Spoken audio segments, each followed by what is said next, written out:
Welcome to Cartoonist Kayfabe. My name is Ed Piskor. I'm Jim Rugg. 10 bell salute for the great Neal Adams, man. We lost a legend in comics very recently. These comics were high on my episode list, and they now supersede everything. So expect some Neal Adams conversation over the next couple of weeks for sure, and we are not going to forget the man's name by any stretch of the imagination.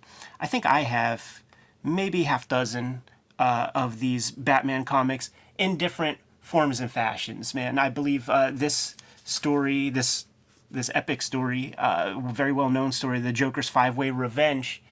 Yeah, for those playing at home, this issue is reprinted in the greatest Joker stories ever told. Before we get into the meat and potatoes of this comic, I'm going to invite you guys to like, follow, and subscribe to the YouTube channel. Hit the bell icon so that we can notify you when new vids are available.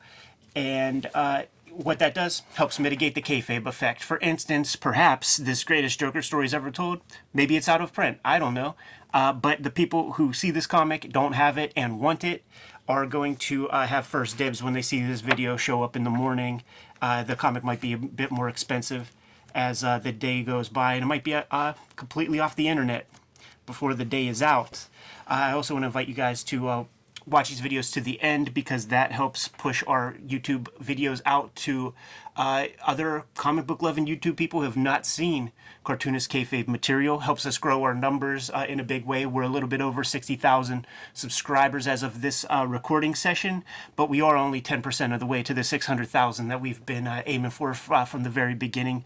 And what if we just crack open the comic that made Joker a maniac rather than a fucking joke villain? Yeah, let's do it. And, we'll talk about Neal Adams as we go along. But, of course, Batman, probably the character he's most associated with. And I, thought a lot about him over the last week and how, we don't really probably have Frank Miller Dark Knight Returns without Neal Adams Batman. Yeah. I mean, we just don't have so much without this guy's mentorship, without the sort of noise that he made within the industry himself. One of the first guys to use his born Christian name in both Marvel and DC, sometimes in tandem at the same time, when other freelancers were using nom de plumes and whatnot. Brought a lot to the game, man. And he left a lot of valuable information to future generations. One of the things that he mentioned, I believe it might have been in a conversation with Kevin Smith, of all people, on one of his podcasts. There was like a 3-hour conversation between the two that I recommend everybody check out. He's talking about the different kinds of covers, the way he sees cover design, and he, in his mind, there are two kinds of covers. You got iconic and you got storytelling covers.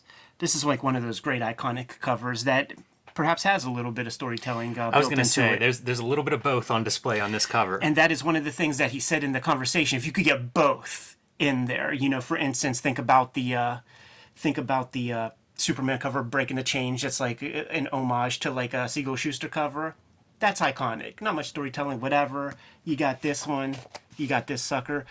That becomes iconic. I was going to say, this is another good example of iconic and storytelling. There's a lot going on that cover. For sure, man. So before this moment in time, the Joker, the Clown Prince of Crime, is a goofball character. From page 1, lighting that Rick Dish Joker face like that, revolutionary. Yeah, no doubt about it. It's the Joker I think most of us think of.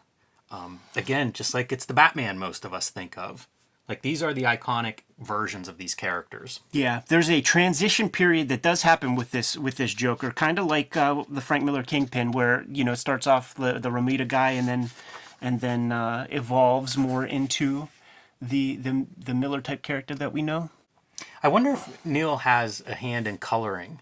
Because I feel like this color is pretty interesting and not what I think of as comics. I think of him with Batman as being dark, right? We're getting away from the 60s kind of poppy Batman and back into the shadows. And you really see it with some of these like maroons and dark blues and purples and even the dark greens. Like, it feels different than what I think of as a comic book in the early 70s. These kind of pieces here you can't take for granted either, where you have like legitimate night scenes and stuff. Like, usually the color in these early comics, it was colored like a coloring book. And even at nighttime, Batman is going to have Caucasian flesh pinks and stuff.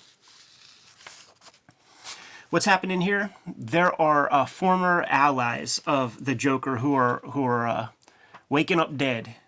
Cartoonist Kayfabe is brought to you by the comics that Ed Piskor and I make. The best way to support the channel is to pick up some of our comics. So right now, available in comic shops everywhere is Ed Piskor's Red Room. The Antisocial Network collects season 1 of Red Room, 4 issues, plus a lot of great bonus material. Trigger Warnings, the second season of Red Room, is in stores everywhere now. The first 2 issues, possibly 3 by the time you see this video, are out there wherever comics are sold, banned in 23 countries and 11 comic shops, but they will track these down for you if you ask them, if they don't already have them hidden behind the counter in a brown paper bag.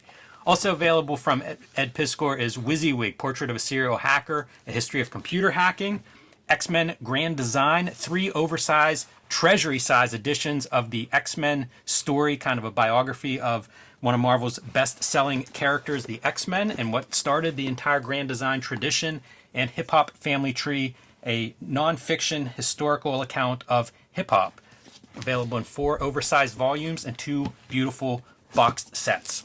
My latest comics available in comic shops everywhere: Hulk Grand Design Monster with some beautiful variant covers, Peach Momoko, Ed Piskor, Marcos Martin, and now Hulk Grand Design Madness, again with some beautiful variant covers by Jeff Darrow, Ed McGuinness, and of course my classic version, telling 60-year history of the Incredible Hulk, written, drawn, colored, lettered by me. Also available, The Plain Janes with Cecil Castellucci, the first young adult graphic novel. And available from Image Comics, Street Angel, and several oversized hardcover collections, again like the Treasury size. These are available wherever you buy comics and books. And now back to our regular scheduled programming. This is like a real demented sequence here, man, with this old pugilist who is a helper of Joker and is throwing some potatoes Batman's way, and he's not minding until, as they continue the conversation, he just skips the kayfabe of the heavy bag and just starts throwing shots till he takes a couple on the jaw, and then he gets thanked for it. You know, this is like how old pugilists gain respect. This is shaking hands to old pugilists, man. Great visual storytelling in this thing. It makes me wonder if he works plot-based with Denny O'Neil in a sort of Marvel way, because the establishing shots and then the transitions throughout the rest of these pages is really sharp stuff. I wonder, is this also the first sort of introduction of like poisoning people and having the big rictus smiley faces? I have no idea about that, but man, it's pretty menacing. It wouldn't surprise me if that's an innovation here. But you're right about the layouts. Like, it's hard to imagine this broken down into like a typed script form. Yeah. Yeah, and there are some other really, really sharp pages. And even if it was, it's hard to imagine Neal Adams following a tight script form if he thought he had a better idea. I think he does his thing, man. I think he does his thing. See, this Joker, you know, this is like a Perot Joker. You know, like we recognize this Joker. You know what I mean? It makes me feel like the splash page was drawn later or something. Like he got a little bit of Joker under his belt and stuff before he did that initial splash page. With a guy like Neal Adams, too, you have to wonder how intentional it is. You know, is he conscious of, like, sort of making the Joker become more demented through the series? Not an impossibility. The guy knew he had an exploding cigar and just thought it was all yucks.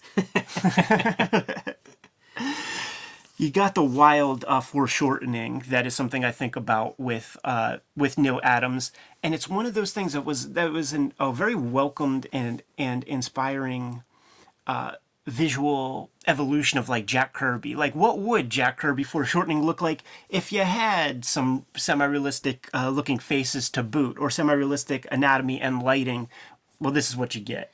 It also makes the art stay exciting, which is my knock on photorealism. A lot of times these things can be stiff and a little bit boring. Like sometimes whenever we look at some of the indie comics and 80s black and white books, it's like the stuff that's pretty accurate is the least interesting. Yeah. So add that foreshortening. You know, like any cartoonish elements you can put on top of Neal's more realistic style really makes that art lively.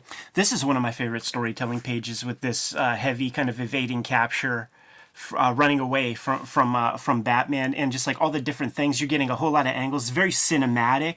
Makes me think of the sort of NDA work from Neal Adams that we'll probably never get to see from all the storyboards he's done. I forget who it was, man. Maybe it was a cartoonist named Lee Mars, who said that she was at Continuity Studios more than 24 times and never got to see Neal Adams working on a comic page. It was always storyboards and stuff that he was working on, but very cinematic. And there are elements here that have like a Kubert vibe. And one of the stories that I think we're going to do at one point or another is in this Batman Greatest Stories Ever Told. There is a Neal Adams story back here that has Enemy Ace, where he's doing his damnedest Joe Kubert impersonation, man. But yeah, here's Neal Adams doing like an Enemy Ace Kubert kind of thing, and you could see it in the ink style and everything. That's really interesting.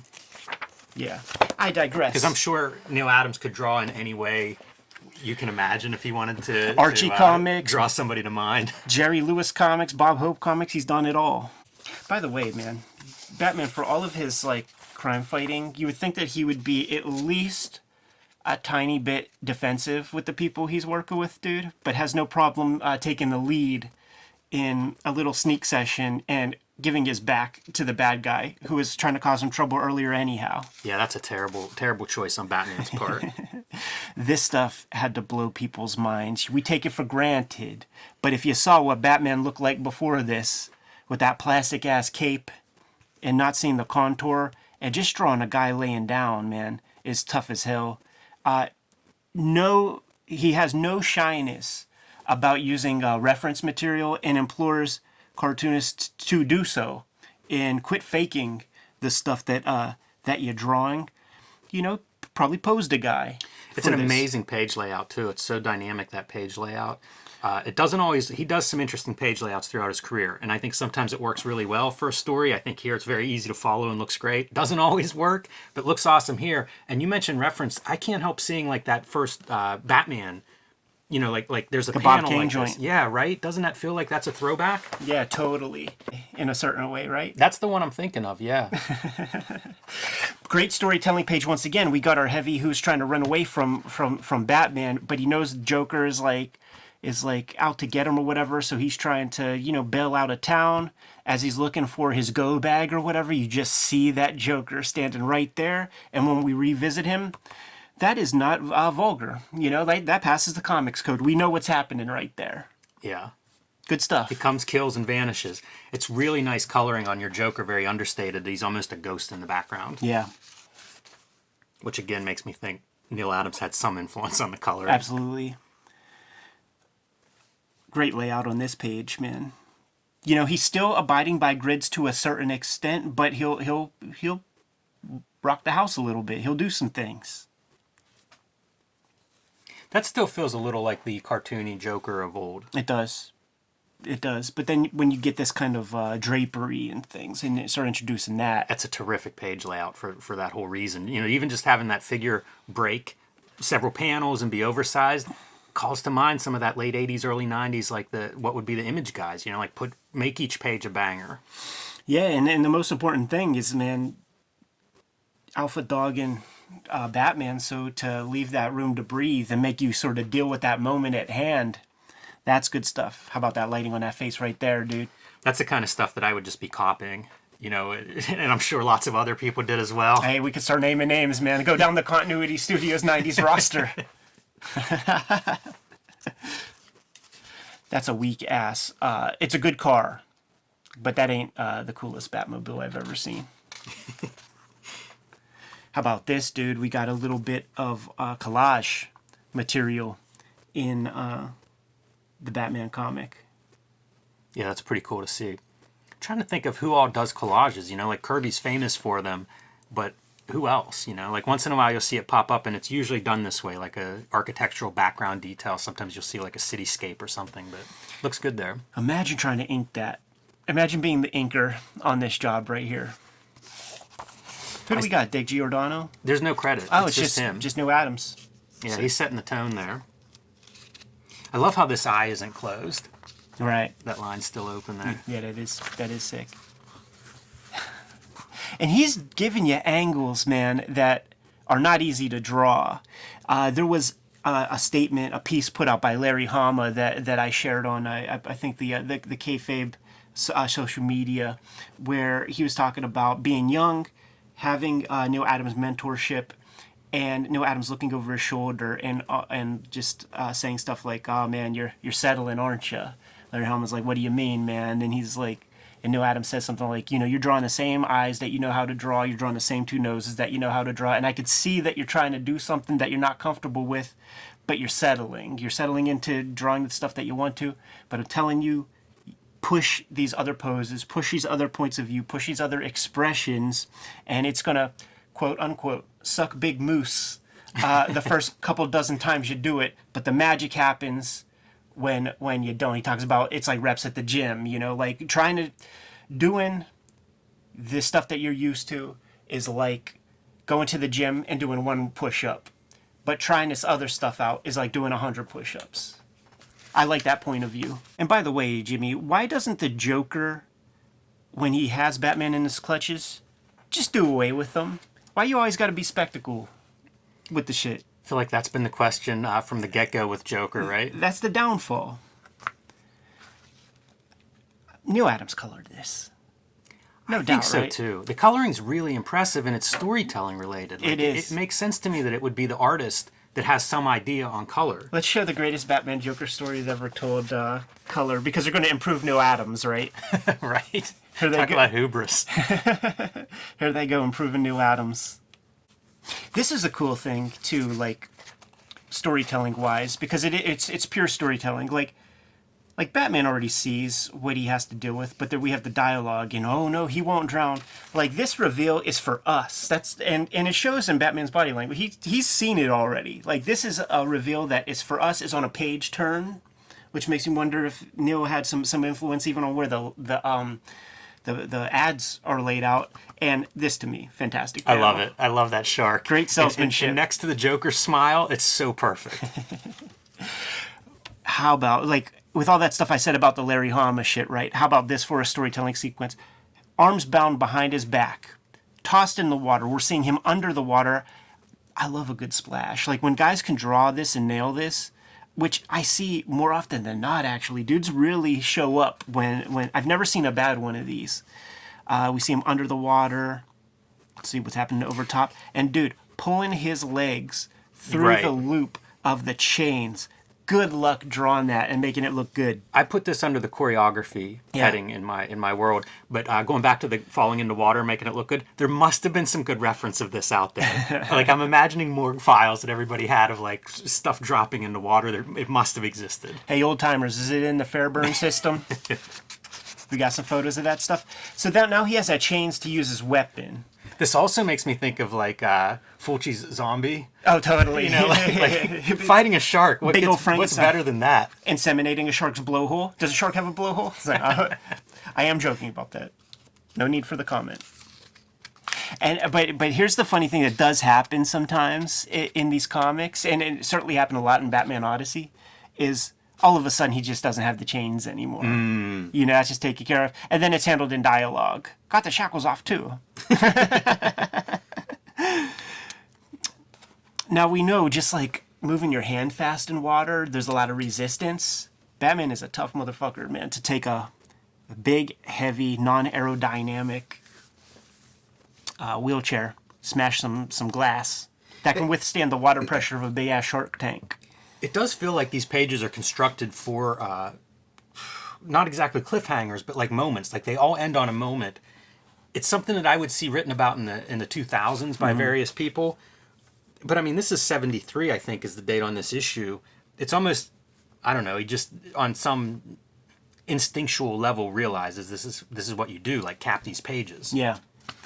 Every panel a banger, dude. Like, you really feel the urgency of that water just shooting out of that tank. They feel so soggy. Look at that soggy cape. Actually, like, using the cape as a storytelling piece and not just like letting it continue to blow in the air and all that. That's a wise decision.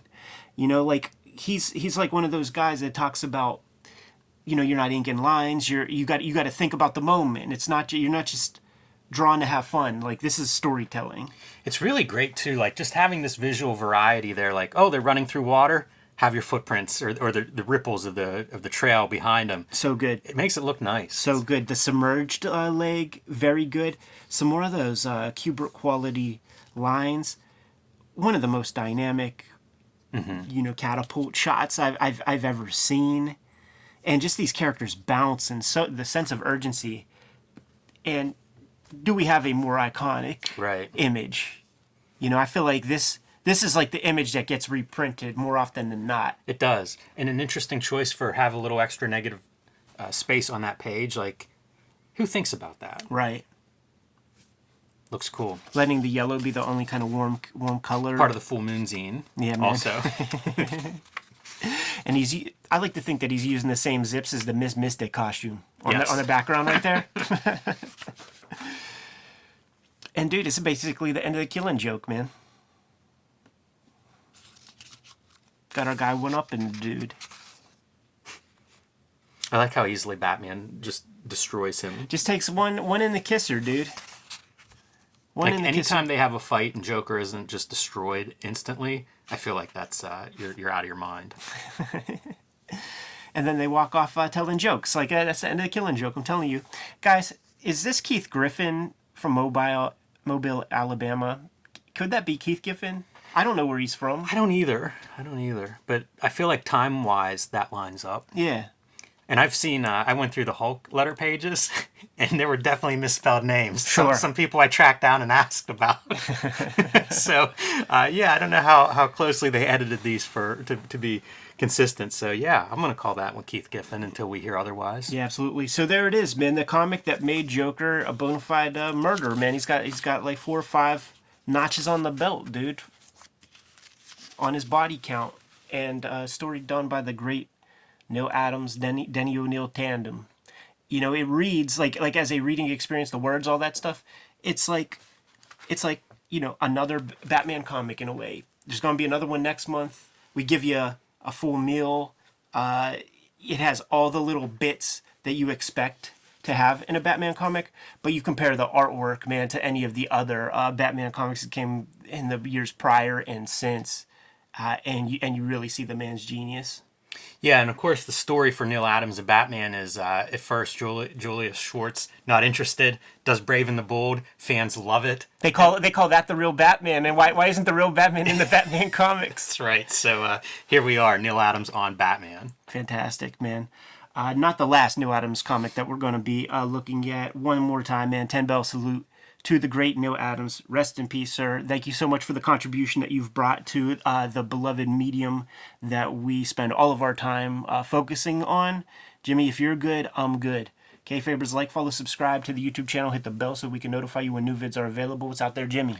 Hulk Grand Design, Monster, and Madness are both in comic shops now, at least while supplies last, if you have a good shop. It's a retelling of the 60-year history of the Incredible Hulk that I am writing, drawing, lettering, coloring, doing everything, my version of the Hulk. Pick it up now and join me on patreon.com/JimRugg. Red Room trigger warnings, issue 1, 2, and potentially issue 3 are on the stands as we speak. Murder on the Dark Web for Fun and Profit is the name of the game in the Red Room comics.